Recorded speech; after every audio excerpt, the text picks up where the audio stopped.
Hi, this is Rick, and you're in the Whiskey Zone, where we celebrate the spirit of the spirit. Today, we'll be headed to Scotland's Speyside region to investigate a spirit that's been matured in not one, not two, but three different casks. It's the Benriach Original Ten from the Scottish town of Elgin.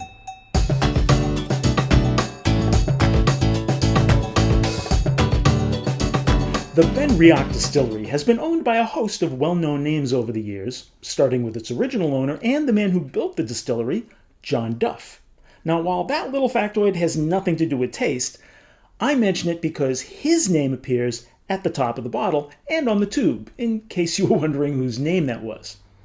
While they're currently part of the portfolio owned by those Kentucky folks, Brown-Forman, this one absolutely bears the mark of master blender Rachel Barrie, who is quite literally Scotch whiskey royalty. I mean, when you're in the Whiskey Hall of Fame, you know. This 10-year-old Speyside single malt has been bottled at 43% ABV, and as I mentioned before, it's a marriage of spirits that have been matured in three different casks: bourbon, sherry, and virgin oak. It states all over the place that there's no color added, which is good, but the non-chill filter designation seems to have been left off the label, so there's that. In the glass, it's got this deep copper look and the kind of long, slow legs that you might imagine. So let's see what the nose has to say today. An initial muted sweetness, apples, or maybe the extra sweet kick from applesauce. Maybe a glazed apple pie. Toffee or caramel. It's a little like walking through the men's cologne department at Macy's. There's sweet fragrances just wafting by. It's a good whap upside the head of vanilla. And it's like a bowl of hot oatmeal with honey and brown sugar sprinkled on it. I'm guessing the palate will follow suit.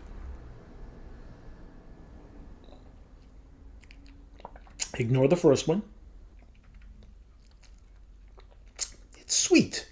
Sweetish. Not Swedish like the country, sweet-ish. And spicy. I'm picking up some cherry. Ooh, orange marmalade. But orange marmalade that's been spread out on burnt toast. Creme brulee. Now, I think we've all had creme brulee. Most of us have. Hopefully you have. If you haven't, try creme brulee. But this tastes like the creme brulee that I've tried to make at home. And when you make it at home, you have that cool little torch that you use. This tastes like my creme brulee that I've scorched the hell out of the top of it with that torch because I was having too much fun using it. Maybe some malt extract.